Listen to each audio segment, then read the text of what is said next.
with NAP, we basically sat down and thought about the thesis that we had relative to the investments that worked well for us. And it's basically every time we deviated, it wasn't that great. Every time we followed the thesis, it was better.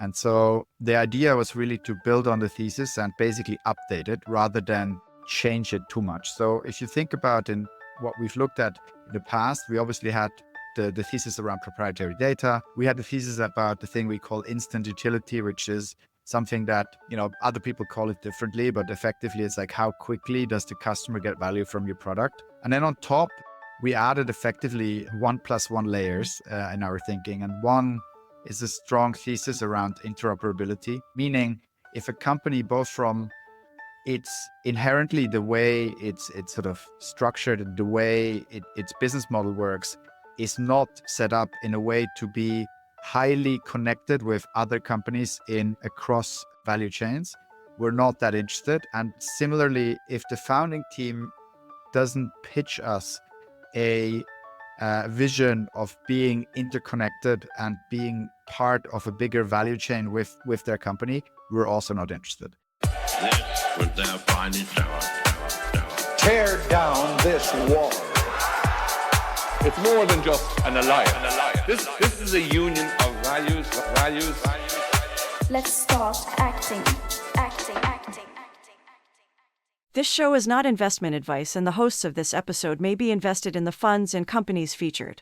Welcome back, everyone, to the European VC podcast. Today, I have three good friends with me, two from one firm, one from another. Rene Andres from our good friends at the EIF, and Rene will say a few words in a second. Then we have Claude and Stefan from NAP or NAP, formerly Cavalry. We're going to talk a lot about this rebrand, why NAP is the right word, and we have Rene here as a good friend of the team. So maybe let's just run around the horn here. Let's start with Claude and Stefan. If you could just say a few words about yourself and NAP/Cavalry and a bit why we're here, then we'll go from there into Rene. Sure. There were like three questions in one. So Stefan, I'm an expert at that. Sorry. Yeah. No, excellent. Andreas, thanks for having us. As you know, I'm Claude. I'm one of the co-founders and managing partners at NAP, formerly Cavalry, together with Stefan. My background is in entrepreneurship. I started a whole bunch of companies before then starting the firm together with Stefan. And since, getting this off the ground together, we've been investing in early stage startups, always pre-seed seed, and we've done almost 70 initial investments since we got started. With regard to the firm, we are Berlin-based. As I said, we invest very early. We're happy to join pre-revenue, pre-product. For us, it's really relevant that it actually makes sense for the company to have an investor on board. So we're not just like stuffing money down people's throats for the sake of it. But for us, it's really relevant that the time is right for a company to take on a VC. And then obviously, we hope that that's us. Yes, thanks, Claude. Hey, Andreas, good to see you again. Stefan, as Claude, one of the colleagues who started the firm back in 2015 or back in 2016 as Cavalry, background in business economics, previous very short stint in tax and corporate law as well. And happy to be here for the second time on the podcast. And then Rene, tell us about yourself, EIF, and maybe also explain a bit why you chose to join us on this podcast. Yeah, sure. My tagline is a bit sound like a French with a Spanish background. Happened that I'm only German, like Stefan and Claude to a certain degree now, I guess. I have a business and a technical background in data science. Mostly worked for larger management consulting firms, Pricewaterhouse and some others in big IT projects. Was nice and beautiful, but pretty boring after a while, to be honest.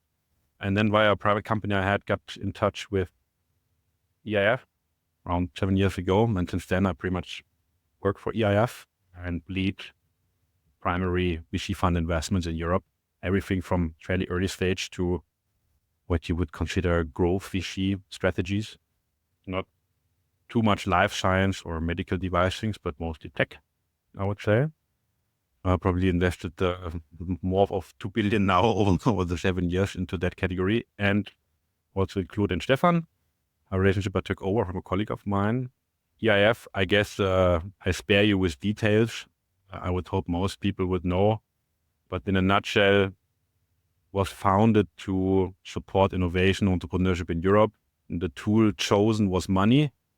And the way it was channeled and is channeled is mostly indirectly via venture capital funds, private equity funds, infrastructure funds. There's a debt activity we're also doing, but that's not so much interesting for the type of entrepreneurs that Stefan and Claude, for example, back. And yeah, that's EIF. We source ourselves from various sources of funding, mostly public money, a bit of private money as well, funder funds, managed accounts, and probably are the largest by volume, if you want, limited partner in a lot of European venture funds. That's it. Why I joined? Claude just pinged me. Pretty simple. And I said, well, why not? I haven't spoken to Andreas for a long time, to be honest. I think I checked my emails. You pinged me 2 times and I failed to respond. So sorry for that. So I said, this time I cannot skip a 3rd time. So I said, then I chip in. I love it. And thank you for doing so, Rene. No, and I think today's conversation is actually super interesting. And I love that we have an LP and also the founding GP team here to discuss it. Because one thing we, of course, always cover on this pod is the evolution of firms. And there's a special story here, both from the founding GP perspective, but also from the LP perspective, how you navigate through that and so on. But before we go into that, let me just ask you, because we're a bit of in a special time in the ecosystem. A lot is happening. Background being Trump, everything happening in the US. We seem to be getting out of the slumps of the tech reset. AI is just tearing through everything. But at the same time, there's a lot of hesitation around Europe's role, and a lot of people are saying bad things or less productive things, maybe. So I'd love to ask you if you were to give one word to where the European venture ecosystem is today, what would be that word? I'd probably go with something like defiance. So as you mentioned, right, not only the economic, but definitely the economic odds seem to be kind of stacked against Europe right now. Whatever you read right now online or in any newspapers talks about kind of wake-up calls for Europe and the kind of last opportunity. And whenever I talk to founders, I get a certain sense of challenge accepted, which is good, to be honest. It's funny. Mine is actually, and we didn't sync on this one, but like mine is pretty similar in a sense. Mine is graduation. I feel like, it's time to get your shit together in so many sort of ways. And I think it's kind of the same when you graduate and you kind of sort of enter, actual life post being a student, and you have to sort of organize everything yourself, your insurance, where you live, how your clothes get washed and all of that stuff. And I feel like it's a bit the same here, to the extent that, we, clearly are more on our own, and, so we have to graduate and get our stuff together and hopefully continue winning. In a Danish newspaper, there was a commentary that said that Europe is like the 35-year-old that's finally been kicked out of their parents' basement. So I don't read Danish newspapers regularly, but that's probably how I feel about it. Yeah. Yeah. So it's not an 18-year-old graduating; it's actually a 35-year-old. Rene, your take? Nothing set in stone. There's a certain level of sometimes pessimism you have, sometimes optimism from various areas, politically, serenity, entrepreneurship, innovation. You can see it from all ends. At the end of the day, I feel from this, there's a huge chunk of people in Europe, typically well educated, and there will always be people in every domain, mathematics, computer science, art, sports, who are curious and driven enough to do something.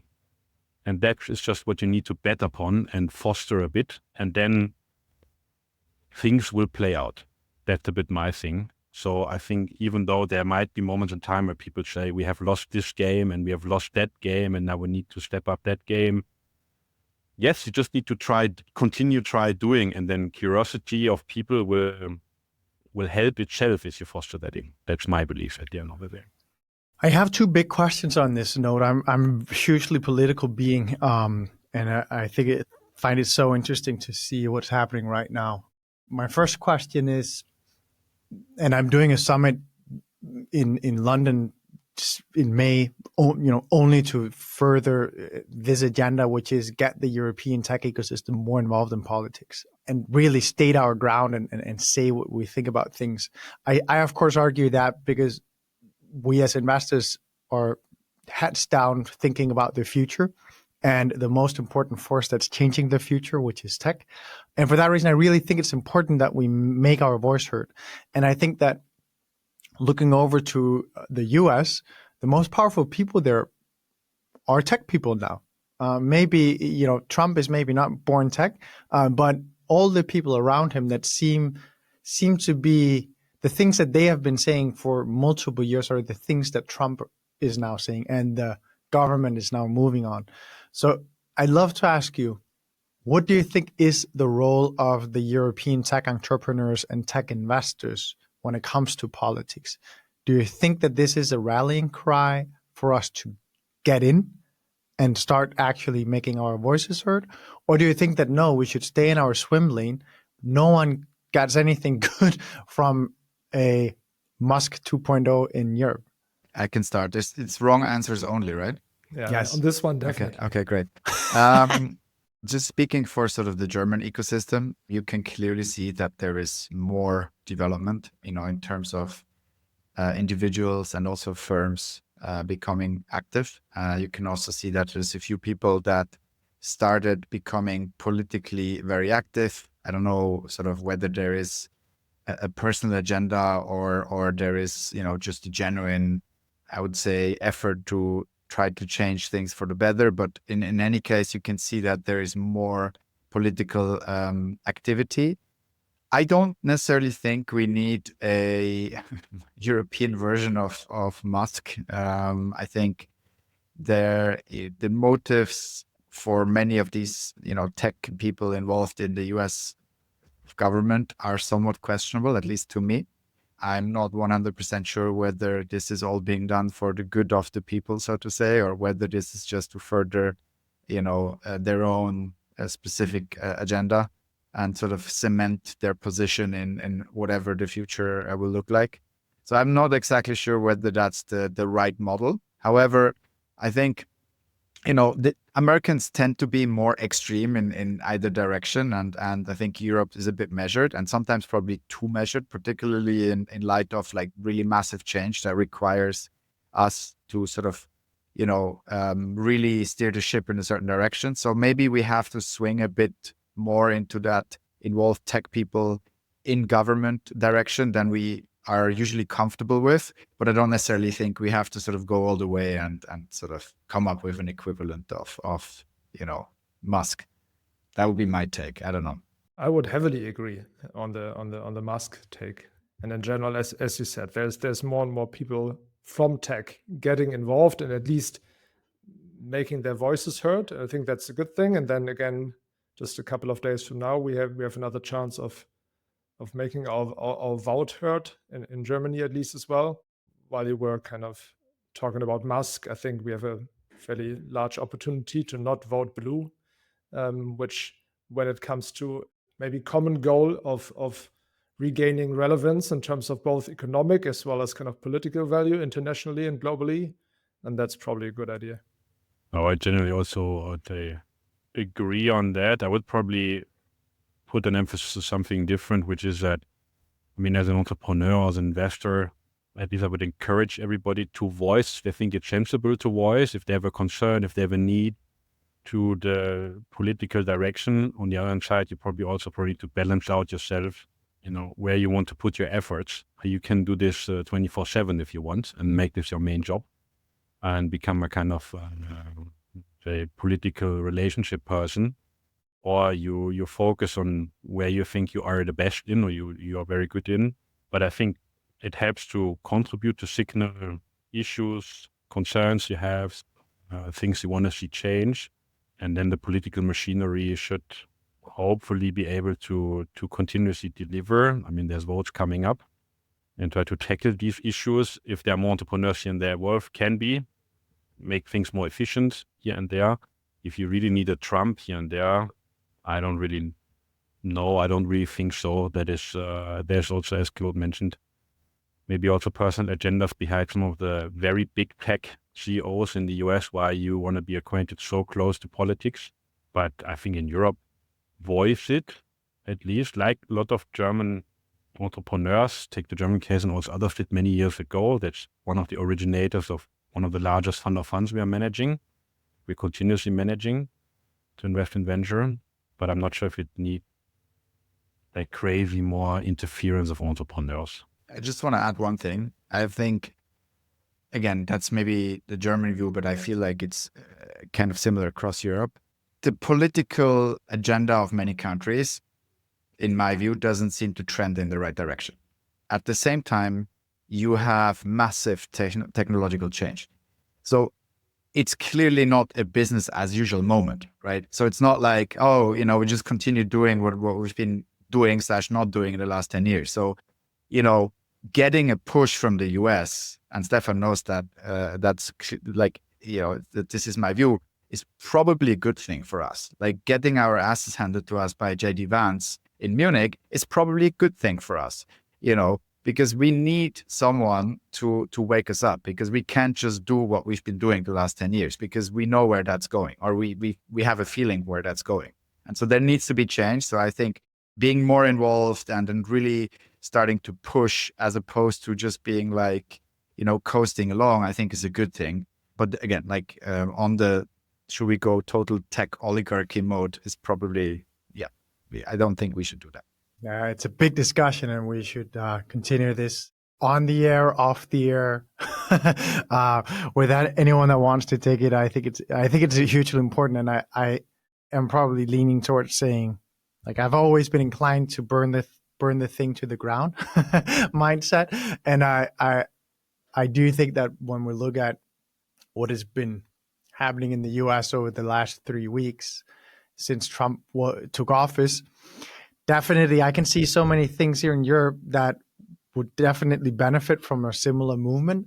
But I can also see that we have institutional forces in place that make it almost impossible to do anything of the like, which is actually what scares me the most. Like, I am very unsure whether our institutions have been built up so strong because they've been built to create stability that we won't really be able to move in a cohesive action quickly in any way, just because that's what the system is designed to avoid.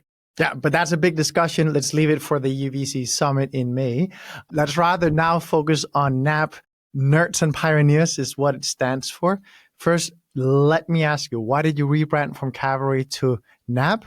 And what does Nerds and Pioneers stand for? We got started with Cavalry in 2016, and we think we had a pretty good run. Our value proposition worked. We're all former entrepreneurs. Stefan and I both have a founding background.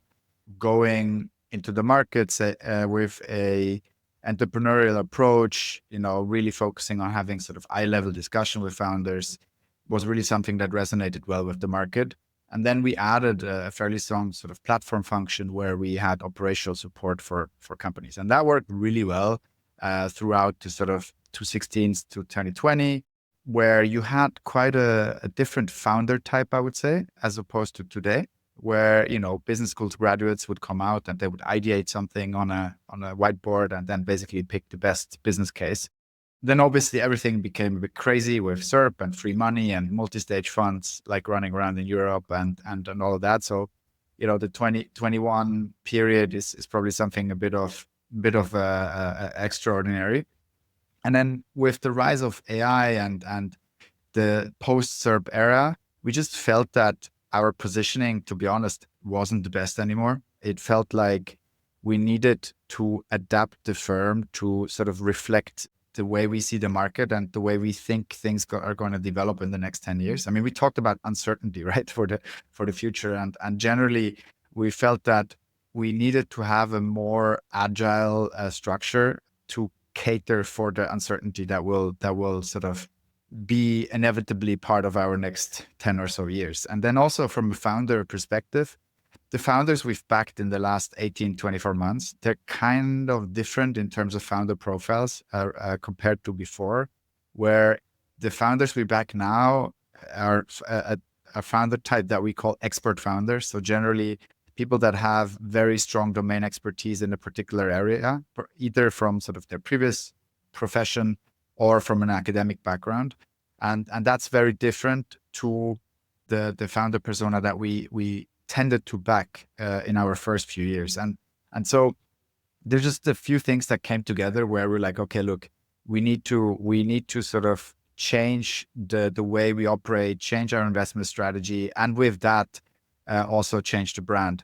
Because it's also one thing, look, we sell money. It's super commoditized, right? So so the question is like, why do the best teams take money from us?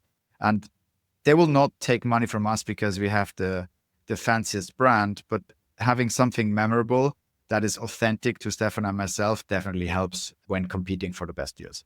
So that's, I would say, in a nutshell, why we came up with a new brand. And then obviously, Nerds and Pioneers, it's funny because we were thinking about a new brand in terms of authenticity, both in terms of like, who are we? And we're like a bit quirky and we like things to be funny.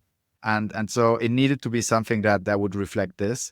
And then also the question was like, who is our target customer in a sense, right? Like, who's the founder that we back? When we go through the founders we backed in the last 18 to 24 months, they fall into the Nerds and Pioneer bucket. And so the idea was really to find a brand that resonates with the founders we like to back. We talked to a number of them about sort of how they see themselves and how they, would like to be, or what they are drawn to. And that's basically where we came out. We're a firm that likes to back Nerds and Pioneers, hence NAP. And the funny thing is also, obviously, NAP is taking a nap, i.e. sleeping, which is the complete opposite that everyone is doing in this industry, which is kind of funny. Unintended in a way, but just the way it happened. I got to ask you, because everyone that's big in the ecosystem and knows will also know that your partnership changed with this. I would be remiss if we didn't drill a bit into that, because every founder, we talk so much about how how founders should manage, this period of splitting up, and in venture it gets even more complicated in many ways because you have these past investments that are done, you have the LPs, some came in because of that person. There's like, can you shed a bit of light on how you manage this process? Rene, I'm also going to ask you, how does an LP think about this, either specifically with Cavalry/NAP, but also with other teams that break up and decide there's a better path individually rather than together? As you mentioned, right, the last year was definitely quite a, I'd say, transformational one for us.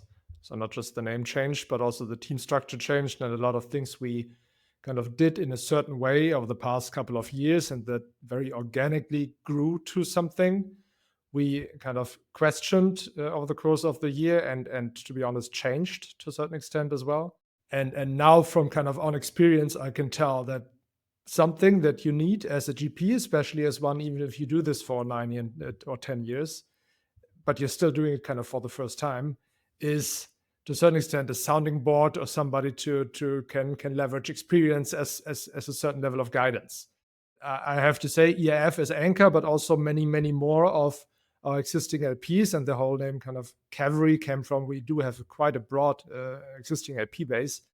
They have all shown quite a level of dedication and availability for us that was far beyond what we expected, and what definitely helped us navigate through this.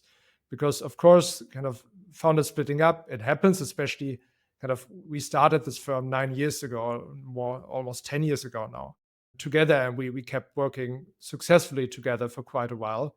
And while nobody sets out to do so from the beginning, things change, right? And at some point, you just have to look each other in the eye and find a solution. And having something like a sounding board for us was definitely helpful. Yeah, your question was on me. I mean, how probably an LP like EIF view these changes. Something I can shed some light upon here, which is maybe helpful for some of your audience as well, is that maybe contrary to some expectation of people, changes in VC firms happen very relatively frequently. So if you were to take a lifespan of an investment firm, a VC investment firm, and take 15, 20 years and look at people who started it and who are there 15, 20 years later, you will find quite a significant amount of change in the firm, not only in terms of strategy sometimes, but also in terms of team. I think there are, say, two interesting aspects that are to be considered. One is, of course, that there's let's call it a certain difference within a team that can occur, that can lead to change, or there can be a kind of an externality and a change outside of the firm that needs you as a firm to reflect on it. On the later one, I think it's important, or at least I noticed that over years, for VC firms, that you constantly to think over the years, do I need to alter myself? Where's the opportunity? If you take a thought example, you say you extrapolate yourself 50 years going forward. And if Claude and Stefan would tell me in 50 years' time, there's Claude and Stefan, NAP, they invest in early stage nerds in Europe with a closed-end fund. Maybe we haven't tackled, enough problems. Maybe there's things we need to change in the strategy. Maybe they need to look at different type of entrepreneurs. Maybe they need to invest differently. They need to look into different types of opportunities that were not there, different types of technology. So constantly rethinking this is something that is very important for a venture firm, I believe, which clashes a bit sometimes, unfortunately, with LP expectations. Because on the one hand side, some people like to have certainty, which I totally understand. Like continuity, I do the same as in the past, 3, 4 funds. But if you really think about it, you would need to expect some change at some point in time, either in terms of where you want to invest, what type of entrepreneurs are you backing, how you approach investing, etc. So that's a natural evolution, and I think every firm should focus on this. Same for the team. A VC team that started might be the perfect team for maybe a duration of 10 years, but after that, you might need other people, and there will be better people, and you need to think about how I incorporate these people into a firm. And that's where a lot of people struggle to do that. It's not easy mentally for some people because you have a strong link to the brand, everything you've built, to let this go a bit and take some other people to take over. And to the first thing I mentioned, you have sometimes different views within teams, I would say. And that's also something that crystallized within Claude and Stefan's journey with some of the other team members as well. And they crystallized a new strategy out of it. And this is also quite natural. That can happen. Some people just have, more appetite to do space-related investments or do something in crypto or whatever. And just some part of the other team just doesn't have the capacity, experience, the ambition to do something in the space. So it's good to then also find moments to find ways to build a new team, I would say. But change is more there on a day-to-day than people might expect in venture, I would say, and it's a good thing.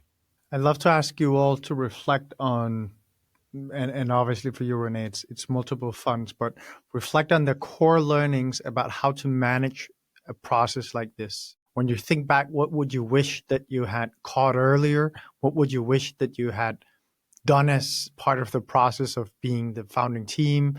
Are there something like, I wish that we had actually looked each other more in the eye on every quarter basis, or should we have evaluated more every time before we go into a fundraise? Or do we really, does this work? And what are the things that you wish you'd done more of, or that you just advise others to do? One thing is maybe, I'm not sure if it's contrarian, but we also, of course, do assess these kind of team changes on an LP side in terms of kind of a post-mortem, anything where there's a larger team change, if you like, or what are the root causes they're learning for us, for me, should we have done something different? I think what you can find yourself quickly in is a kind of an over-diligence model, where you say, okay, next time, because that happened, I do this, and then another team that just piles up in terms of kind of a tick-the-box approach, and I do a gigantic amount of questioning and forth and back. Does it really result that the effect I may be wrong, that I don't want to have happen, or some LPs don't want to have actually happened? Question mark.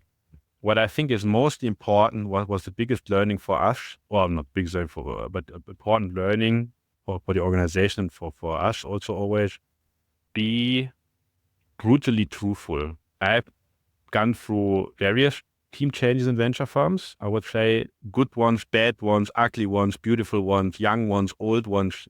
I've seen a lot of things in an investment period in year 14, whatever it is. Be as honest as you can towards your investors, your advisory boards, even if you have these structures in your fund.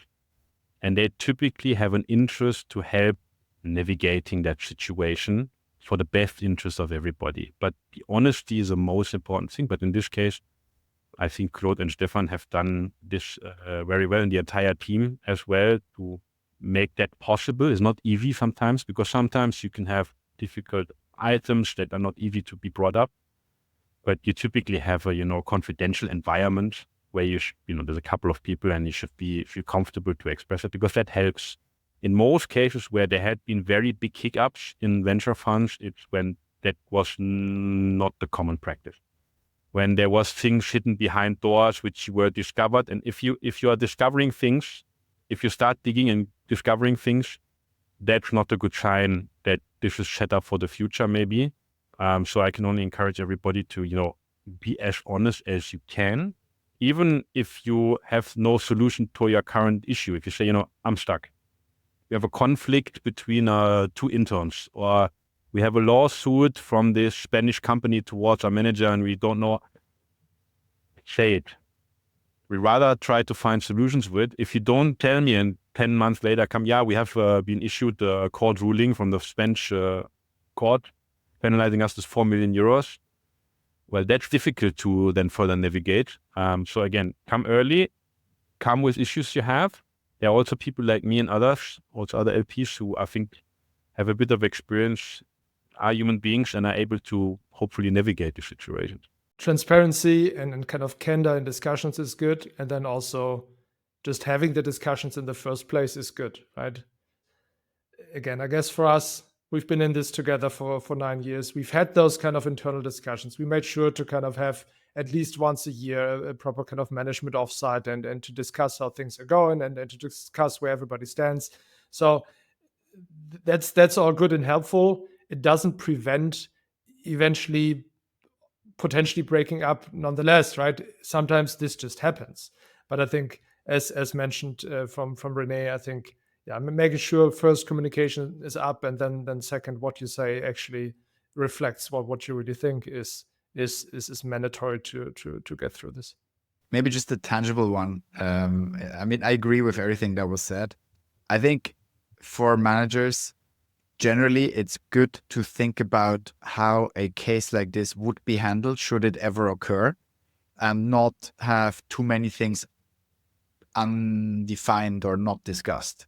What I mean is that, obviously, as Stefan said, no one goes into a partnership like this to end it. It's a bit like marriage, right? Like you're obviously not going to marry to get divorced. But as Rene said, in venture firms, this happens, and it happens more than you think. And so just thinking through, like if someone leaves, how much is the management company worth? And so on and so forth. Like there's a whole sort of, litany of technical questions. And I think it pays to think about a couple of things in advance and not in the time of, when you should just be able to activate those thoughts effectively. And then I think we did a reasonably good job at this, which was really helpful for everyone. But this could obviously still have been improved. And then just a legacy thing, I think for every new manager starting, I think really thinking through the structure of the fund in terms of how are LPs connected to the vehicles and how do majorities look like and so on can, make the process much easier, because obviously if someone leaves the firm, you might need to change contracts and you might have to go to all your LPs to re-sign certain documents. And that's a bit of work, to say the least. And so I think maybe for us, there are better ways to set this up going forward. Of course, as a GP, sometimes when I have these discussions, when I negotiate legal contracts or anything with the likes of Claude and Stefan or others, in the first place, it can seem a bit sometimes intimidating. sometimes from us or other LPs, there's this big, partnership agreement obliges us to do X, Y, Z. And if you are a naughty boy or a naughty girl, we kick you out and you lose everything. I think I typically tell people that, if something goes deliberately very extreme, there will be very extreme measures against you if you deliberately do things, wrong. But if there are certain situations that occur in a fund, typically LPs don't have an interest to do crazy things. They never do. Just because, Claude gets a fine for a parking ticket, am I going to remove him for cause? Well, I'm not doing that as a limited partner, but bring topic ups that you have, and typically you can find solutions for that. Only if there's really, but what is important, there is always a last resort in certain situations where I think, 99% of the capital is typically provided by your LPs. And if there's a big, massive issue, they can interfere in this process and make a certain decision if that's needed. But it rarely comes to the point. A lot of things need to go wrong if you were to go that direction. But again, speak, communicate, have a proper structure initially, have a sounding board of people that's maybe important also, of people who are a bit acquainted in the VC industry on the LP side as well. Because if you have unexperienced people with unexperienced LP, that sometimes can, by accident, create a mess situation where people just think, I just heard I can kick you out, let's kick you out. Doesn't really help, so it's good that you have a bit of experience also on the LP side who are maybe exposed to some funds, have gone to certain situations, can navigate it. Doesn't need to be me or the EIF, but anybody in the ecosystem. There was a lot of time both on the tech ecosystem in Europe right now and where we're at, and then also the transition. Now, I do want to make sure that we make it to spend the rest of this episode diving more into NAB and exactly what's your investment thesis, how maybe also, many will be listening and knowing what Cavalry was. So maybe worthwhile also, juxtaposing it to that and saying we're not doing this anymore because of or XYZ. So if we say NAB's investment thesis, expert founders and founder future fit, tell me about that.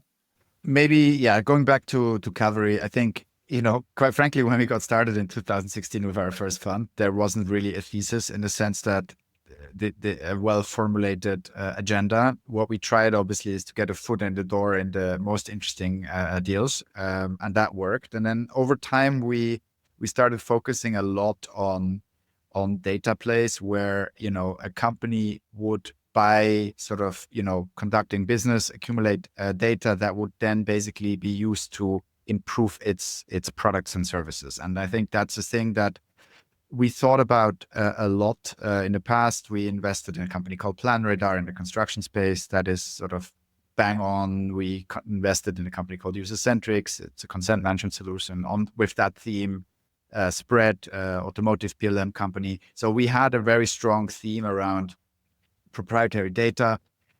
Funny enough, obviously pre-AI and companies needing this proprietary data to train models, but that was always something that we focused on a lot. Outside of being very generalistic, right? We invested in across verticals, and we were never sort of focused on a specific vertical. With NAP, we basically sat down and thought about the thesis that we had relative to the investments that worked well for us. And it's basically every time we deviated, it wasn't that great. Every time we followed the thesis, it was better. And so the idea was really to build on the thesis and basically update it rather than change it too much. So if you think about what we've looked at in the past, we obviously had the thesis around proprietary data. We had the thesis about the thing we call instant utility, which is something that, other people call it differently, but effectively it's like how quickly does the customer get value from your product?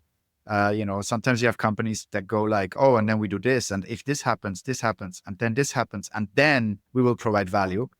That's things we don't necessarily like that much. So we like instant utility, even if it's a very narrow use case.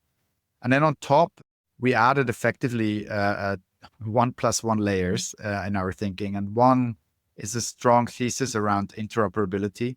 because if you think about how the future works, how people will discover, or how software will be discovered, how the future will look like in terms of, different components of our social fabric and economies being connected.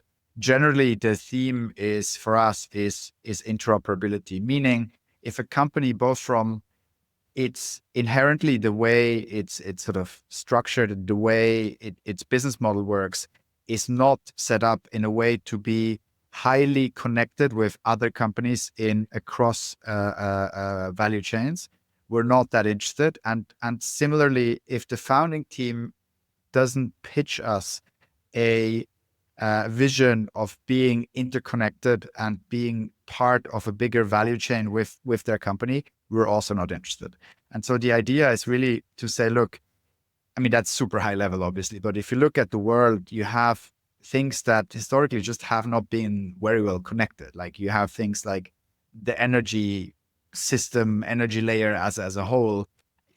People sometimes joke is like the only time I hear about my utility provider is when they send me an invoice, which kind of is sort of a symptom of the energy system being super disconnected, like not well integrated into other pieces of your life. And then you think about sort of physical layer, what happens in shop floors. You think about sort of what we call knowledge layer, which is sort of everything around digital, data. And then you think about financial layer, which obviously over the last 10 years, fintech was a big thing. It has become much more interconnected. But broadly, these sort of layers haven't really been connected all that well in the past because it was difficult to integrate them. You had to build APIs and so on and so forth. And now two things are happening. Creating APIs is much easier today. Like it basically gets automatically created by some agent for you. Not perfect, but over the next 2-3 years, it will be perfect effectively. And then also you have things that sort of bridge technological layer, like gaps completely, like operator from OpenAI and or computer use from Anthropic, and just technologies like that will lead to systems and these layers being much more interconnected. And so if you think about the companies that will sort of prevail in this environment broadly, the theme is interoperability, because you don't know how the future looks like. You need to make sure you're prepared to sort of integrate with whichever direction things will take. And so this is really important for us. And then that sort of leads to something that, is commonly seen in consumer companies, which are network effects. Because if you think about sort of being part of a value chain and being sort of the most relevant data store across this value chain, you can profit from very strong network effects. So if you think about PlanRadar, again, construction management company, you have subcontractors that work with the system, you have suppliers that work with the system, and obviously the more people you get from each of these parties, the stronger the need, or the stronger the push for other parties in these sort of stakeholders to come on board as well. So generally, I think, it's not all that new, but we have a very strong view on this interoperability point because of, how the world probably will evolve, if that makes sense. Sorry for the monologue, but you asked. I love monologues. That's why I have a podcast. Stefan, Claude did not in this monologue, though, touch on expert founders and founder future fit so much. It was more on the business model layer and also the maybe technology that enable the future going forward. But if you look at this expert founder, the thesis around the fact that the next generation of founders will probably be experts rather than, and I might be putting words in your mouth, 27-year-olds graduating with a great new idea. Part of the team might be 27-year-olds graduating and being hungry and just very smart and great in exercising topics. But it's, as Claude mentioned, and as we try to say when we talk about our thesis, the expert in kind of the expert founding team is definitely something that for us more and more becomes mandatory. I think a good example, Claude mentioned PlanRadar already. This was one of the first companies in our first funds portfolio back then. Initially started by an electrical engineer with plenty of experience in the field himself, and with very deep understanding of first how things actually run in the real world, and then also what the limitations of this are. And then thirdly, and I guess this is eventually one of the most important angles here, is he had quite a solid go-to-market sense as well, because of course, digitization in real estate per se isn't a crazy thought, right? But what set Plain Radar and the team apart from the get-go was one certain level of focus. They started out comparable to what Claude just said earlier, with a very, very narrow use case in construction. So uploading a floor plan, flagging issues, setting deadlines. But more importantly, their kind of deep industry experience enabled them to find a wedge in the market and to understand the kind of dynamics, which basically means if you really want something sticky, you have to cater to all stakeholders. Architects, engineers, managers, workers on site, inspection. There's so many stakeholders. And to be able to cater to all of those, you need to build something from a software and user experience perspective that is super accessible. And they kind of made it their mantra to build something that, no matter who they talk with, doesn't demand more than 10 minutes of onboarding. And this is what eventually then enabled them to first get off the ground, then get tier 1 funding in the A and B rounds, and today utilize the existing distribution that they've built over the past years to A, broaden their product suite, then also lean in more into AI, and then, as Claude mentioned, interoperability, become more and more the base layer for data-driven construction overall. This is just quite a prime example for a kind of expert founder, at least one in the team, really making all the difference. There's so many things we could go to, and we're running out of time, which is super unfortunate, because you also have the concept of founder future fit. And I just want to touch on that really quick, because I do want to ask Rene a final question. But founder future fit, can you explain that concept and why it's central to you? We didn't come up with the word, maybe as a caveat. We read it and it resonated super well with us. And we probably don't necessarily have the 100% clear same view as sort of the original author. But generally for us, you don't get excited about a company by doing due diligence. Like sometimes VCs go like, I need to know a bit more about the CACs and this and that, and then maybe I like it. No, you don't. Like either you walk out of the first meeting and you go like, holy shit, like this is amazing. And then through due diligence, you can convince yourself to not do it, or like it's that immediately. And so founder future fit for us is like, we want to talk to founders who tell us how their version of the future looks like in terms of systems thinking, like how will their place in their vision of the future look like?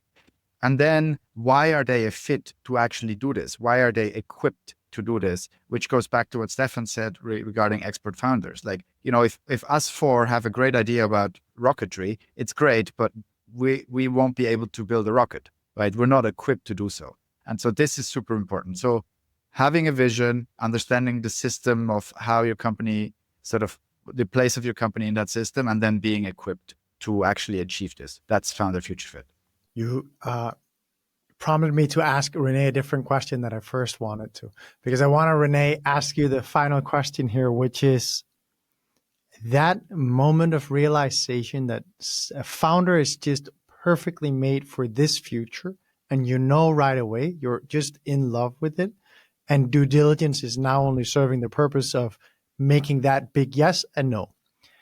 Does that hold in venture? When you meet a founding team of a VC firm, do you know, and then it's just about figuring out whether there's reasons to not go, or does it require digging to even be convinced? There are some similarities. Yes, there are. First impression plays a very important role. What is very different maybe to what Stefan and Claude, of course, doing is you see a breadth of, let's say, products. Somebody's producing a physical product, a charging device, a software as a service product for running your payroll. You can see how invoices are going. You can kind of see things a bit. On the venture side, it's a kind of a blind pool. Okay, there's these guys and girls who want to, raise capital and put it in the hands of entrepreneurs. But yes, something needs to stand out, because I guess my experience has been, let's say, look at a couple of hundreds of thousands of interactions, decks and everything I've seen. A lot of things can be relatively homogeneous, very similar, not standing out at all. So there is an important factor also for VC teams to find a way to communicate also in the first interaction you have, there's something special to you. You look at certain type of entrepreneurship nobody wants to look into. You look at certain types of technology nobody looks into. You have a certain style of investment that is fairly different from any. So there is something, I think, there that I typically try to sense in the first interaction, yes. And yes, it's a bit similar. When you dig, of course, sometimes you find things that need to make you say no, because you thought everything is plain vanilla, but maybe it's not so plain vanilla as initially looked like. But to get this interest, you need to have at least something special to you. Otherwise, you're swimming with everybody. And then it's difficult to really grasp any sort of, speciality, USP, if you want, of the team. And also how that would trickle down to the entrepreneur. That's also, I think, one of the key things, that if that resonates with me very well, I would hope that resonates with the founder. But of course, I'm also wrong sometimes. Yes. Well, that is the tough thing about life. Sometimes we're wrong, even though we think we're incredibly right. Gentlemen, thank you so much for joining me for this episode. It was one where we made it to talk about some of the topics that I think are most important for our core audience, which are, of course, founding partners of VC firms, and navigating going from fund 1 to 2 and 3 and 4 and onwards, and the hustle and the work, and matching that with your LP base so that they're comfortable moving forward with you. I think it's incredibly important. So I really hope that a lot of people that tuned in today learned from your story. And thank you, all three of you, for joining me. This was their finest hour. Tear down this wall. It's more than just an alliance. This is a union of values. Let's start acting.